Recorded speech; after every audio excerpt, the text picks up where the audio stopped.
अब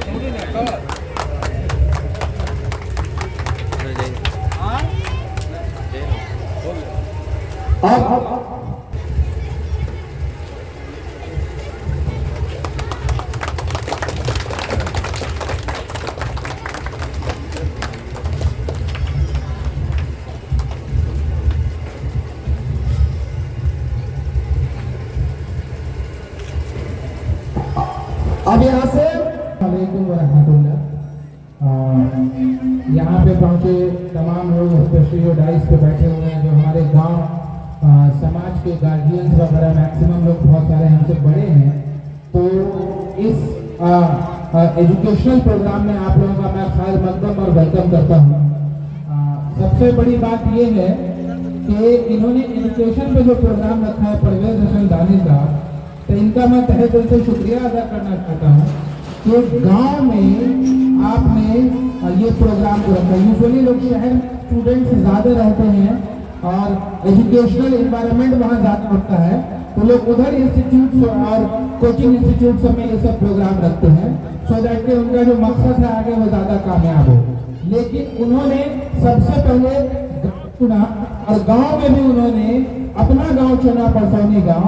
तो अपने इलाके से किसी भी लोगों को अगर तरक्की और बड़े लोग बनते हैं कहीं से भी, तो उनको अपने गांव और समाज का सपोर्ट बहुत बड़ा रोल प्ले करता है। तो ये आपने बहुत अच्छी पहल की यहाँ। दूसरी चीज ये है कि एजुकेशन एक ऐसी चीज है, it is an instrument which can beat any challenges.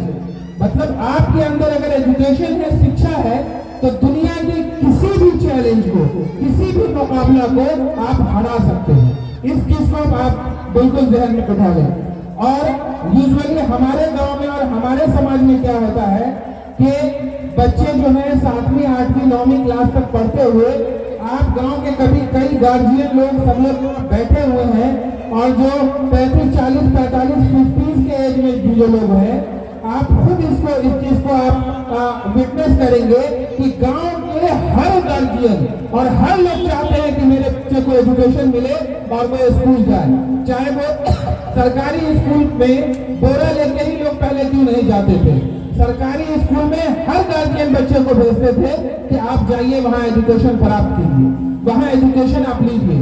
लेकिन जब स्कूल बच्चे पढ़ते हैं, जाते हैं, एक वक्त आता है कि पढ़ते पढ़ते बीच मझधार में हम लोग बच्चे वहां से डेविएट हो जाते हैं और निकल जाते हैं कहीं दूर, और जिसको फिर वापस लाना और जिसका एक कैरियर बनाना बहुत मुश्किल हो जाता है। तो गांव के हर बच्चे, बड़े छोटे, सब स्कूल, गवर्नमेंट स्कूल से लेकर सारे स्कूल जाते हैं, लेकिन उनको एक लीडरशिप, एक गार्जियनशिप, एक राइट डायरेक्शन प्रोवाइड करने वाला लोग नहीं होता है, एक गाइडेंस नहीं मिल पाती है, जिसकी वजह से बच्चे कामयाब नहीं हो पाते हैं।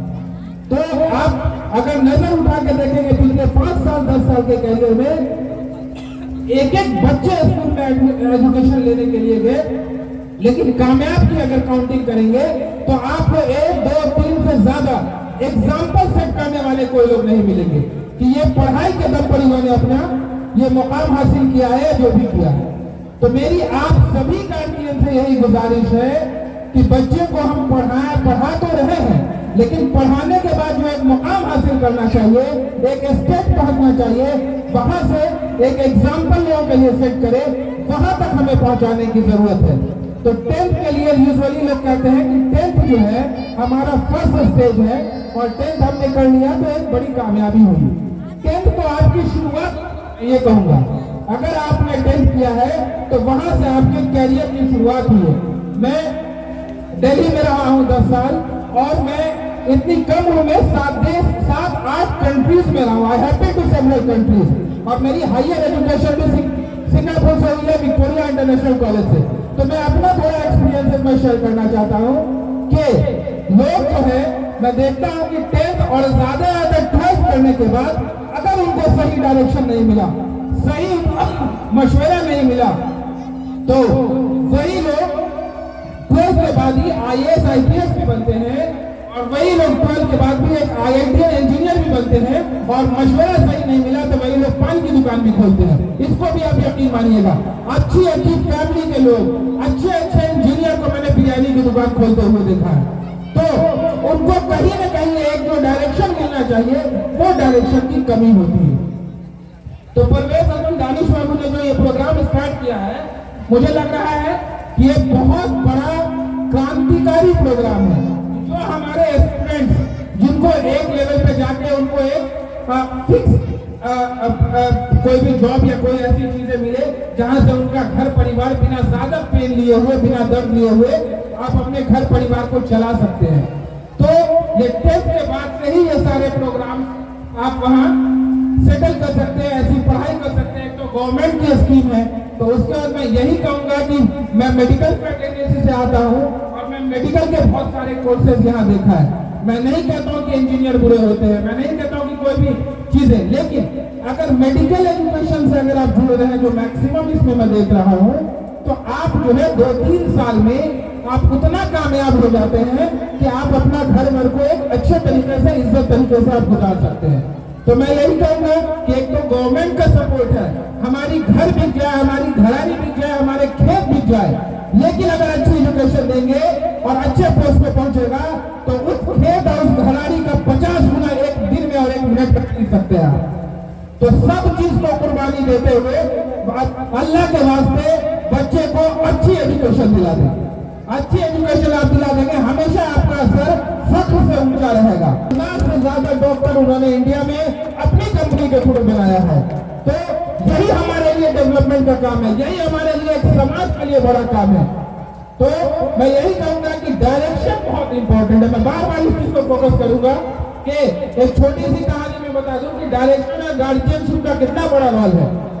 आजकल 8वें 10वें क्लास में बच्चे होते हैं, गार्जियन कुछ कहते हैं, वो कहते हैं गार्जियन हमें डिस्टर्ब करते हैं, गार्जियन में, तो गार्जियन की नजर बिल्कुल रहनी चाहिए उन बच्चों के लिए। मैं कहूंगा जो आप टीन एज में है, 13, 14, 15, 16, 17, 18, 19 में है, यही एज आपको कैरियर बनाएगा और यही एज आपको जिंदगी से आपको हमेशा ठोकरें खिलाएगा। तो इस एज में अगर आप सही डायरेक्शन पकड़ेंगे तो you will definitely achieve your goals. मैं एक छोटी सी कहानी बोलूंगा गार्जियन के टॉपिक का, स्टूडेंट्स को स्पेशली, कि गार्जियन का कितना बड़ा रोल होता है अपने बच्चों के लिए। फिक्रमंद कितने होते हैं, लेकिन हम बच्चों को उसको समझना है। एक गाय थी जो जंगल में चढ़ने चली गई, उसका जो मालिक था उनको छोड़ दिया जंगल में, वो जंगल में चढ़ रहे थे। जब चारा चढ़ते चढ़ते उनको प्यास लगी तो एक तालाब के किनारे हो गई, और जैसे वो पानी पीने के लिए वहां घुसी तो एक शेर वहां आ जाता है, और शेर वहां आता है, उनके ऊपर झपट्टा मारने की कोशिश करता है। वो गाय पानी की तरफ बढ़ जाती है, और जब वो पानी की तरफ बढ़ती है तो दत्तल वहां रहता है, कीचड़ बहुत होता है, तो उनका पांव फंसने लगता है पानी में। शेर भी भूखा था, शेर भी पानी की तरफ, गाय की तरफ जोश में आगे बढ़ जाता है, और जब गाय और ज्यादा जाती है तो उनका पांव भी धंसने लगता है और शेर भी अपनी जगह फिक्स हो जाते हैं। तो शेर का पांव भी दलदल में घुसने लगता है, गर्दन तक जब बच जाते हैं और गाय भी, तो शेर कहता है कि तुम अंदर भागी तो अपनी जान तो तुम गई, मेरी भी जान लेके गई, तो तुमको क्या फायदा मिला? तो गाय कहती है कि फायदा आपको बहुत जल्दी दिख जाएगा, आप बस इंतजार कीजिए। अब क्या होता है कि जब शाम होता है तो शाम के वक्त जो गाय का रखवाला होता है वो अपनी गाय को ढूंढते हुए वही तालाब के पास पहुंचता है, और वहां देखता है कि हमारी गाय जो है डूबी हुई है, गर्दन उनका बाहर निकला हुआ है। उन्होंने रस्सी वस्सी अपना तरीका निकाला और गाय को वहां से निकाल के बाहर ले आए। तो उन्होंने कहा कि यही गार्जियन का सबसे बड़ा रोल होता है कि गार्जियन बच्चे को कहीं भी छोड़ते, अगर वो गार्जियन के अंडर में रहेंगे, अगर वो माँ बाप को और अपने बड़े को उतना रेस्पेक्ट करेंगे तो वो हमको कहीं भी बिगड़ने नहीं देंगे। वो हमारा अगर घर पे भी रहेंगे तो जहन हमारे लिए काम करेगा। तो वही गाय ने उनको बोला कि आज आप देखें कि हम तो बच गए और आपका कोई रखवाला नहीं है, तो आपका अब कुछ देर में क्या फैसला होगा आप खुद ही डिसाइड कर लीजिए। तो मेरा यही कहना है कि गार्जियन की बात तमाम बच्चों को सुनना चाहिए, और जो बड़े हैं, जो किसी फील्ड में अपना एक्सपर्टनेस रखते हैं, अपनी चीजें रखते हैं, जो कामयाब हैं, उनसे हमेशा कुछ न कुछ सीखने को मिलती है। मैं ही हॉस्पिटल